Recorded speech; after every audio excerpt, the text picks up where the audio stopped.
পরে দেখো আছে প্রত্যক্ষ সেবা। অর্থ উপার্জনের উদ্দেশ্যে স্বাধীন পেশায় নিয়োজিত ডাক্তার, উকিল, প্রকৌশলী প্রভৃতি পেশাজীবীরা বিভিন্ন রকম সেবাকর্ম অর্থের বিনিময়ে প্রদান করে থাকে। এ সকল সেবাকর্ম বা বৃত্তি প্রত্যক্ষ সেবা হিসেবে পরিচিত। এখন প্রশ্ন আসতে পারে যে প্রত্যক্ষ সেবা মূলত কাকে বলে? তোমরা এভাবে বলতে পারো যে অর্থ উপার্জনের উদ্দেশ্যে স্বাধীন পেশায় নিয়োজিত আ ডাক্তার, উকিল, প্রকৌশলী প্রভৃতি পেশাজীবী বিভিন্ন রকমের সেবাকর্ম অর্থের বিনিময়ে প্রদান করে থাকে। এ সকল সেবাকর্ম বা বৃত্তি প্রত্যক্ষ সেবা হিসেবে পরিচিত।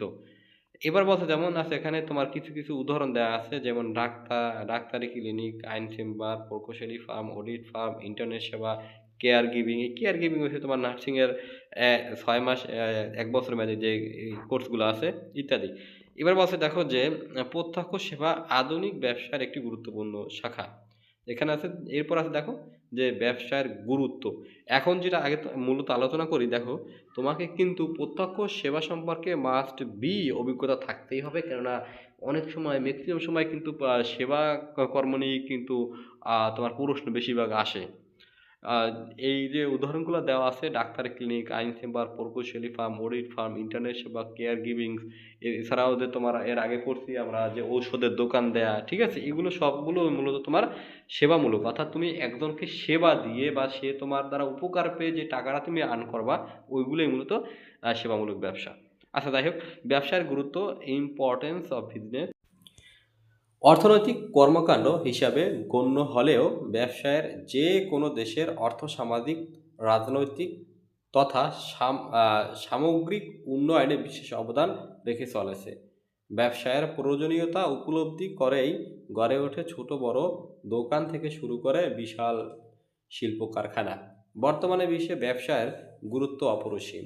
আজকের পৃথিবীতে সে সকল দেশ উন্নতির চরম শিখরে অবস্থান করেছে যে দেশগুলো ব্যবসায় বাণিজ্য উন্নত। ব্যবসায়ের মাধ্যমে সম্পদের যথাযথ ব্যবহার সহজ হয় এবং দেশের অর্থনৈতিক উন্নয়ন ত্বরান্বিত হয়। ব্যবসায়ের ফলে পরিবহন, ব্যাংক, বীমা প্রতিষ্ঠানের উন্নয়ন ঘটে। ব্যবসার ফলে সঞ্চয় বৃদ্ধি পায়, মূলধন গঠিত হয়, মাথাপিছু আয় ও জাতীয় আয় বৃদ্ধি পায়। ব্যবসার মাধ্যমে বেকার মানুষের কর্মসংস্থান হয়, ব্যবসায় গবেষণা ও সৃজনশীল কাজের উন্নয়ন ঘটায়। ব্যবসা বাণিজ্যের ফলে দেশে দেশে পণ্য দ্রব্যের আদান প্রদানের সাথে সাথে সাংস্কৃতিক বিনিময়ও ঘটে। ব্যবসা বাণিজ্যকে ঘিরে নতুন নতুন শহর বন্দর গড়ে ওঠে এবং উন্নত প্রযুক্তি ব্যবহার সম্ভব হয়। এখন যদি এটাকে একটু নিজের ভাষায় বলতে চাই দেখো যেখানে বলছে অর্থনৈতিক কর্মকাণ্ড যদি তোমার ব্যবসা হিসেবে পরিচিত হয় তবে দেশের অর্থনৈতিক, সামাজিক এবং সামগ্রিক উন্নয়নে এই মূলত ব্যবসা একটা গুরুত্বপূর্ণ ভূমিকা পালন করে থাকে। এখন এখানে দেখো এই ব্যবসায়ের প্রয়োজনীয়তা উপলব্ধি করে কিন্তু ওইখানে ছোট বড় দোকান এবং শিল্প কারখানা গড়ে ওঠে। এর পাশাপাশি দেখা যায় যে তোমার ওই দেশের বিভিন্ন অবকাঠামোগত উন্নয়ন যেমন শহর বা নগরায়ন, তারপরে তোমার রাস্তাঘাটের উন্নয়ন, তারপরে ওইখানের মানুষের মাথাপিছু আয় বৃদ্ধি পায়। তারপর দেখা যায় তোমার যে মানুষের যে তোমার সম্পদ আছে ওই সম্পদের যথাযথ ব্যবহার করা যায়। এছাড়াও তোমার দেখা যায় ওইখানে মানুষের চাহিদার জন্য ব্যাংক, বীমা এবং বিভিন্ন আরও প্রতিষ্ঠান বৃদ্ধি পায়। ফলে ওই দেশের মূলধন বৃদ্ধি পায় এবং তাদের পণ্য আরেক দেশে যায়, যার কারণে বিনিময় প্রথাও কিন্তু এখানে সৃষ্টি হয়। এক কথা ব্যবসার মাধ্যমেই মূলত তোমার যে উন্নত প্রযুক্তি ব্যবহার করতে পারে এবং ওই দেশের মাথাপিছু আয় এবং দেশের এক কথায় বলতে গেলে যে ব্যবসায় মূলত ওই দেশের অর্থনৈতিক অবস্থাকে দিন দিন উন্নত শিখরে পৌঁছে দেয়। আর একটা গল্প আছে এখানে দেখো বলছে এসএসসি পাস হালিমা অল্প পুঁজি নিয়ে ব্যবসা শুরু করেন। দিনে দিনে তার প্রতিষ্ঠানটি এলাকার সফল ব্যবসায় পরিণত হয়। বর্তমানে তার প্রতিষ্ঠানে প্রায় 50 জন নারী পুরুষ কাজ করে। কর্মচারীদের অধিকাংশ নদী ভাঙনে ঘরবাড়ি হারানো। শুরুতেই হালিমা তাদেরকে স্বল্প প্রশিক্ষণের ব্যবস্থা করেন। তারা সুই সুতা দিয়ে নকশিকাঁথা কাপড়, হাতের কাজের শাড়ি, থ্রি পিস, পাঞ্জাবি, ফতুয়া ইত্যাদি বিক্রি করে। হালিমা তার ব্যবসায় আরও বড় করার সিদ্ধান্ত নিলেন, কিন্তু তিনি শহরে না গিয়ে চলে গেলেন গ্রামে। তার ইচ্ছা গ্রামের মহিলাদের কাজে লাগানো। দিনে দিনে তাদের গ্রামের অধিকাংশ মেয়ে তার ব্যবসায়ের সাথে বিভিন্নভাবে জড়িত হয়ে পড়ে, ফলে তাদের আর্থিক অবস্থার পরিবর্তনের সাথে সাথে জীবনযাত্রার মানও উন্নত হয়। এখন এখানে বলতে দেখো, হালিমা সে মূলত তোমার এসএসসি পাস করে স্বল্পদিনেই সে ব্যবসা শুরু করে এবং দিনে দিনে তার প্রতিষ্ঠানটা এলাকার মানুষের কাছে তোমার পরিচিতি লাভ করে বা সফলতা লাভ করে। বর্তমানে তার কিন্তু তার ব্যবসায় 50 জন নারী এবং পুরুষ কাজ করে, যারা অধিকাংশই কিন্তু নদী প্রাঙ্গনের অর্থাৎ অবহেলিত মানুষ যারা। এরপরে দেখো যে সে কি করছে, এখানে যে মহিলারা ছিল বা পুরুষরা ছিল তাদেরকে স্বল্প প্রশিক্ষণ দিয়ে সে সুই সুতা, পাঞ্জাবি, শাড়ি, থ্রি পিস, ফতো ইত্যাদি মূলত তোমার তৈরি করে বিক্রি করা শুরু করে এবং তার ব্যবসা সে আরও বড় করার সিদ্ধান্তে সে গ্রামে গিয়ে গ্রামের মেয়েদের কাজে লাগানোর চেষ্টা করে। এর ফলে দেখা যায় যে তার তো অর্থনৈতিক দিক দিয়ে উন্নতি হয়েছেই, তার পাশাপাশি সে বিভিন্ন অবহেলিত বা বঞ্চিত মানুষকেও সে কিন্তু কর্মসংস্থানের সুযোগ করে দিয়েছে। আমরা যদি বলি এক কথায় বেকার মানুষকেও সে কিন্তু এখানে কর্মসংস্থানের সুযোগ করে দিয়েছে। সে তো তোমার অর্থনৈতিক দিয়ে লাভবান হয়েছেই, তার পাশাপাশি মানুষকেও সে বেকার থেকে মুক্তি দিতে পেরেছে। এরপর দেখো আছে যে 6 পৃষ্ঠায় যে কর্মপত্র আছে 3, যে হালিমা ব্যবসায়ের কাহিনী পরে ব্যবসায়ের গুরুত্ব সম্পর্কে তোমার যে ধারণা হলো তা লেখো।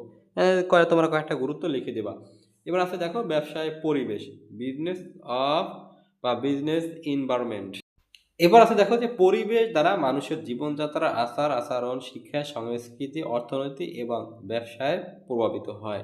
পরিবেশ হলো কোনো অঞ্চলের জনগণের জীবনধারা ও অর্থনৈতিক কার্যাবলীকে প্রভাবিত করে এমন সব উপাদানের সমষ্টি। পারিপার্শ্বিক উৎপাদনের মধ্যে রয়েছে ভূপ্রকৃতি, জলবায়ু, নদ-নদী, পাহাড়, বনভূমি, জাতি, ধর্ম, শিক্ষা ইত্যাদি। যেসব প্রাকৃতিক ও অপ্রাকৃতিক যেসব প্রাকৃতিক ও অপ্রাকৃতিক উপাদান দ্বারা ব্যবসায়ের সংগঠনের গঠন, কার্যাবলী, উন্নতি, অবনতি প্রত্যক্ষ পরোক্ষভাবে প্রভাবিত হয়, সেগুলো সমষ্টিকে ব্যবসায় পরিবেশ বলে। এখন কিন্তু ব্যবসায় পরিবেশ কাকে বলে এই প্রশ্নটা কিন্তু আসে এবং তোমাকে অনেক সময় দেখা যায় যে সৃজনশীল প্রশ্নও কিন্তু তোমাদের গগহার ভিতরে দেয়া লাগতে পারে। এই জন্য এটা বিস্তারিতভাবে পড়ে নিবা যে প্রাকৃতিক ও অপ্রাকৃতিক উপাদান দ্বারা ব্যবসায়ের সংগঠনের গঠন, কার্যাবলী, উন্নতি, অবনতি প্রত্যক্ষ পরোক্ষ প্রভাবিত হয়, সেগুলো সমষ্টিকে মূলত ব্যবসায় পরিবেশ বলে। কোনো স্থানের ব্যবস্থায় উন্নতি নির্ভর করে ব্যবসায়িক পরিবেশের উপর। বহু প্রকারের ব্যবসায়িক পরিবেশ দেখতে পাওয়া গেলেও ব্যবসায়িক পরিবেশের উপাদানগুলো প্রধানত 6 ভাগে ভাগ করা হয়েছে। ব্যবসায়ী তোমার পরিবেশের উপাদানগুলোকে কয় ভাগে ভাগ করা হয়েছে? 6 ভাগে ভাগ করা হয়েছে। যেমন এখানে ক নম্বর অপশন আছে প্রাকৃতিক পরিবেশ, অর্থনৈতিক পরিবেশ, রাজনৈতিক পরিবেশ, সামাজিক পরিবেশ, আইনগত পরিবেশ ও প্রযুক্তিগত পরিবেশ। এবার দেখো যে ব্যবসায়িক পরিবেশ যে আছে এটাকে যে 6 ভাগে ভাগ করেছে, এর আবার কিছু কিছু ভাগ আছে, সেগুলোকে এখানে দেওয়া আছে। দেখো যেখানে বলছে প্রাকৃতিক পরিবেশ, জলবায়ু, ভূমি, প্রাকৃতিক সম্পদ ও নদ নদী। এবার আছে অর্থনৈতিক পরিবেশ, সঞ্চয় ও বিনিয়োগ, মূলধন, অর্থ ও ব্যাংকিং। সামাজিক পরিবেশে আছে দেখো যে জাতি, ধর্মীয় বিশ্বাস, ভোক্তাদের মনোভাব, মানব সম্পদ, শিক্ষা ও সংস্কৃতি, ঐতিহ্য। এবার আছে রাজনৈতিক পরিবেশ, সরকার, সার্বভৌমত্ব, আইন শৃঙ্খলা, রাজনৈতিক স্থিতিশীলতা, সরকারি নীতিমালা, আন্তর্জাতিক সম্পর্ক। এবার আছে দেখো যে আইনগত পরিবেশ, বাণিজ্যিক আইন, শিল্প আইন, পরিবেশ সংরক্ষণ আইন, ভোক্তা আইন। প্রযুক্তিগত পরিবেশ, যে প্রযুক্তি শিক্ষা, কারিগরি দক্ষতা, উন্নত প্রযুক্তি নির্ভর প্রতিষ্ঠান, প্রযুক্তির আমদানির সুযোগ সুবিধা, তথ্য ও যোগাযোগ প্রযুক্তি। বাংলাদেশে ব্যবসায় পরিবেশ। বাংলাদেশে একটি কৃষি নির্ভর উন্নয়নশীল দেশ। অবশ্য দেশের অর্থনীতিতে ব্যবসায় তথা শিল্প ও বাণিজ্যের অবদান প্রতি বছর বেড়েই চলেছে। এককালে এ অঞ্চলে ব্যবসায় বাণিজ্য সারা বিশ্বে বিখ্যাত ছিল। ব্যবসায় বাণিজ্য প্রসিদ্ধ স্থান হিসেবে বিশেষ করে মসলিন কাপড়ের জন্য সোনারগাঁও এবং সমুদ্র বন্দর ও জাহাজ নির্মাণ শিল্পের জন্য চট্টগ্রাম, এ দুটো স্থানের নাম সারা বিশ্বে ছড়িয়ে পড়েছিল। সোনারগাঁও এবং এর আশেপাশে তৈরি মসলিন রপ্তানি হতো ইউরোপ ও আফ্রিকার বিভিন্ন দেশে। আমাদের দেশে চিরকাল বাণিজ্যের জন্য বিখ্যাত ছিল। এদেশের বাণিজ্যের খ্যাতিতে প্রলুব্ধ হয়ে আহ, আরবগণ স্মরণোচিতকাল পূর্বে থেকে বাণিজ্য সম্পর্ক স্থাপন করে এবং দলে দলে এদেশে আগমন করেন। এখানে বলছে দেখো যে আমরা যদি একটু কথা বিস্তারিত আলোচনা করি যে আমাদের বাংলাদেশে যে ব্যবসায়িক পরিবেশ আছে, এই পরিবেশের জন্য মূলত তোমার দুইটা বিখ্যাত ছিল। একটা হলো সোনারগাঁয়ে তো মুসলিম কাপড় তৈরি, আর একটা ছিল চট্টগ্রামে জাহাজ নির্মাণের শিল্প। তার জন্য আমাদের বাংলাদেশকে বিশ্বের বিভিন্ন মানুষ আমাদেরকে চিনত। বিশেষ করে তোমার যে মুসলিম কাপড় ইউরোপ এবং আফ্রিকায় কিন্তু বিভিন্ন দেশে এগুলো রপ্তানি করা হতো। বাণিজ্যের বিষয়ে তখনও এ অঞ্চলের শ্রীবৃদ্ধি এতদূর হয়েছিল যে ইতিহাস বিখ্যাত তাম্রলিপ্ত ও স- সপ্তগ্রামের সাথে এর গড় প্রতিযোগিতা চলত। এ অঞ্চলের বাণিজ্য খ্যাতি প্রাচ্যের দেশ ছড়িয়ে সুদূর ইউরোপ পর্যন্ত পৌঁছেছিল। খ্রিস্টীয় ষোড়শ শতাব্দীতে পর্তুগিজরা এসে বাণিজ্য করতে আরম্ভ তো তারা সপ্তগ্রামকে বা ক্ষুদ্র বন্দর এবং চট্টগ্রামকে বৃহৎ বন্দর নামে অভিহিত করেন। উল্লেখ্য বাণিজ্য বন্দর হিসাবে পশ্চিমবঙ্গের সপ্তগ্রাম নামটিও বিখ্যাত ছিল। ভাগীরথী নদী ও শরতর্থী খালের মাধ্যমে বঙ্গোপসাগরের সাথে সপ্তগ্রামের বাণিজ্য চলত। সমুদ্রপথে ব্যবসায়ের জন্যও আমাদের দেশে প্রসিদ্ধ ছিল। সমুদ্রগামী জাহাজও এদেশে নির্মিত হতো। চৈনিক পরিবর্জক বা হুমায়ুন লিখেছেন যে এদেশের জাহাজ নির্মাণ প্রণালী শ্রেষ্ঠত্ব হৃদয়ঙ্গম। মহামান্য রোমের সম্রাট আলেকজান্দ্রিয়ার ডক কারখানা ও জাহাজ পছন্দ না করে চট্টগ্রাম থেকে জাহাজ তৈরি করে নিতেন। এগুলো কিন্তু এই গুরুত্বপূর্ণ, এগুলো তোমরা ঠিকই কিন্তু প্রশ্ন আসে, এগুলো ভালোভাবে একটু তোমরা পড়ে নেবা। এবারে বলছে যে চট্টগ্রাম হালিশহর পতেঙ্গায় দেশীয় শিল্পের কৃতিত্বে অনেকগুলো জাহাজ নির্মাণ কারখানা ছিল। ওই সকল কারখানা তখন হাতুড়ির ঠকঠক শব্দে সবসময় মুখরিত থাকতো। এই দেশের সওদাগরেরা তখন শতাব্দী জাহাজের মালিক ছিল, মানে শতাধিক তোমার জাহাজের মালিক ছিলেন। ইতিহাসবিদ ডব্লিউ হান্টারের মতে ওই সকল জাহাজ নির্মাণ কারখানা 1875 খ্রিস্টাব্দ পর্যন্ত নিজেদের প্রভাব অক্ষুণ্ণ রাখতে সক্ষম হয়েছিল। এবার দেখো 8 পৃষ্ঠায় আছে যে বর্তমান প্রতিযোগিতামূলক বিশ্বে ব্যবসায়িক পরিবেশের সকল উপাদান অনুকূল না হলে ব্যবসায় বাণিজ্য উন্নতি লাভ করে টিকে থাকা কঠিন। নিম্নে ব্যবসায়িক পরিবেশের উপাদানগুলো ব্যবসায়ের প্রেক্ষাপটে আলোচনা করা হলো। এরপরে এখানে দেখো যে প্রাকৃতিক উপাদান। প্রাকৃতিক পরিবেশের অধিকাংশ উপাদানই বাংলাদেশে ব্যবসায় স্থাপনের জন্য অনুকূল। দেশের প্রায় সকল অংশই নদী বৈদ্যুত, ফলে সহজেই এখানে কৃষিজাত বিভিন্ন শিল্প ও ভোগ্যপণ্যের কাঁচামাল উৎপাদন করা সম্ভব। ব্যবসায় বা শিল্পে স্থাপনের জন্য প্রয়োজনীয় প্রাকৃতিক গ্যাস বিদ্যমান। দেশে বিদ্যমান খনিজ, কয়লা, চুনাপাথর, কঠিন শিলা ও খনিজ তৈরি শিল্প বিকাশে সহায়ক। দিনে দিনে বনভূমির পরিমাণ কমে গেলেও আমাদের রয়েছে সমৃদ্ধ বনজ সম্পদ। অসংখ্য নদী বৈদ্যুত ও সমুদ্র বেষ্টিত হওয়ায় মৎস্য শিল্প বিকাশের উপযুক্ত পরিবেশও এখানে বিদ্যমান। দেখো অর্থনৈতিক উপাদান। দেশে বিরাজমান কার্যকর অর্থ ও ব্যাংকিং ব্যবস্থা, কৃষি ও শিল্পের অবদান, জনগণের সঞ্চয়, বিনিয়োগ মানসিকতা ও সরকারের পৃষ্ঠপোষকতা ব্যবসায় পরিবেশের সুদৃঢ় অর্থনৈতিক উপাদান হিসেবে কাজ করে।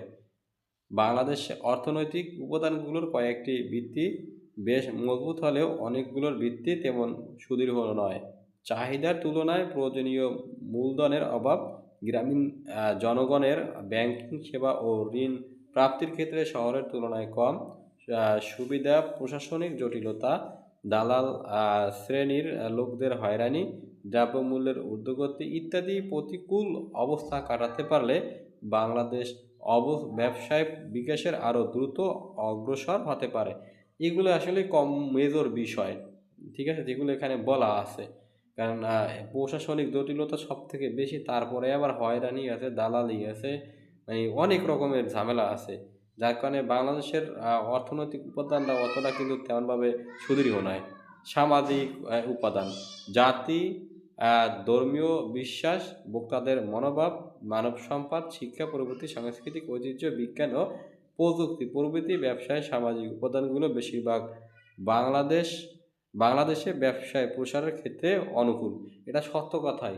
আমাদের জাতি হিসাবে, আমাদের ধর্ম হিসাবে, এবং এই মূলত জাতি, ধর্ম ও এক কথায় রাজনৈতিক প্রতিটা দিক থেকে কিন্তু আমাদের ব্যবসায়ের পরিবেশটা কিন্তু আমাদের জন্য কিন্তু অনুকূল হয়ে পড়েছে। এটা সত্য কথা, মিথ্যার কিছু না। এদেশের মানুষ এদেশের মানুষ জাতিগত, ঐতিহ্যগত এবং সাংস্কৃতিকভাবে উদার, পরিশ্রমী এবং সৃজনশীল। অতীতে জাহাজ নির্মাণ করে এবং মসলিন কাপড় উৎপাদন করে এই দেশের মানুষ তাদের প্রতিভা, পরিশ্রমের স্বাক্ষর রেখেছে। সোনারগাঁও একসময় ব্যবসা, শিক্ষা, দীক্ষা, কৃষি, সাহিত্য, সংস্কৃতি, শিল্প, কারুশিল্প ছিল বিশ্বসেরা। বর্তমানে জামদানি শাড়ি তৈরি এবং জাহাজ নির্মাণ বিশ্ববাসীর দৃঢ় আকর্ষণ করতে সক্ষম।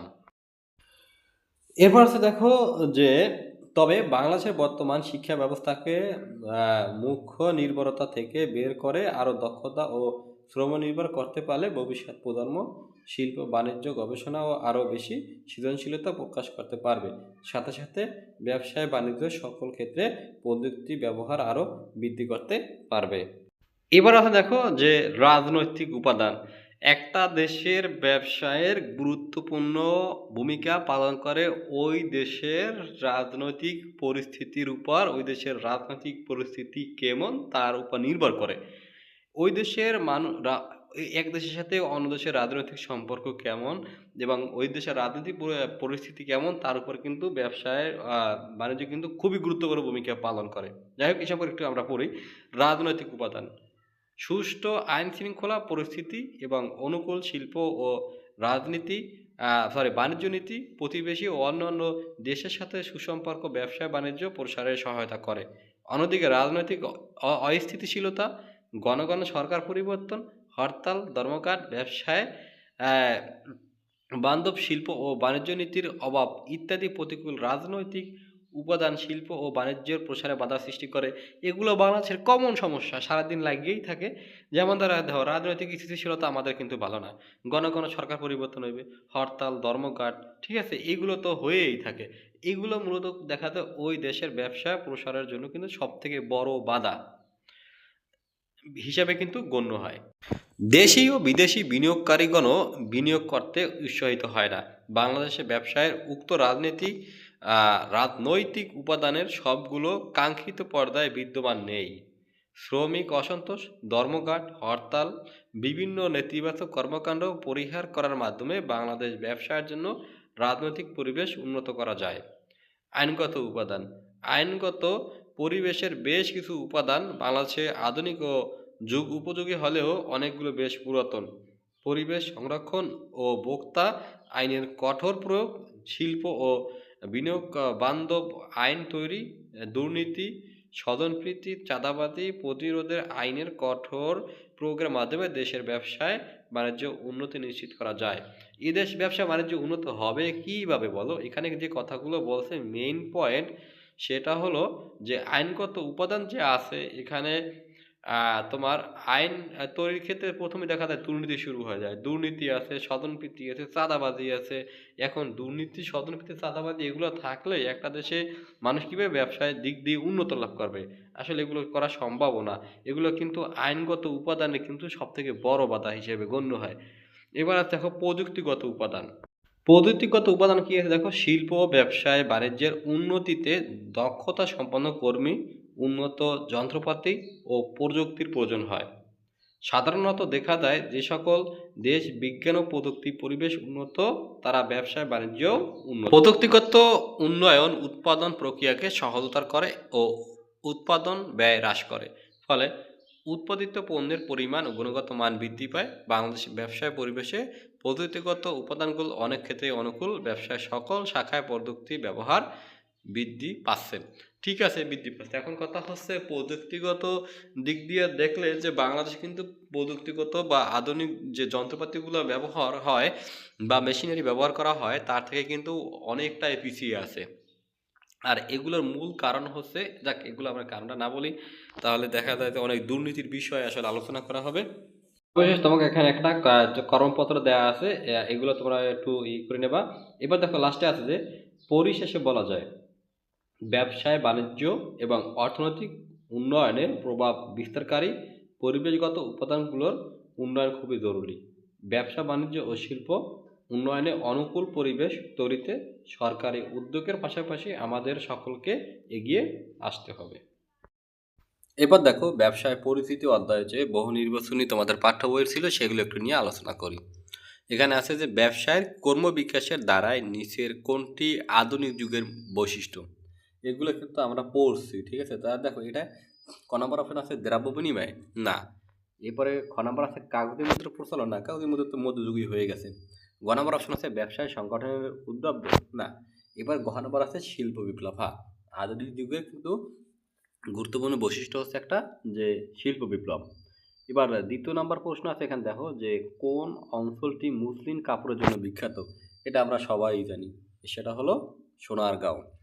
এবার দেখো আছে ৩ নাম্বার প্রশ্ন যে দেশ জুড়ে বছরব্যাপী আলু সরবরাহের সাথে জড়িত বাণিজ্যের উপাদান হচ্ছে।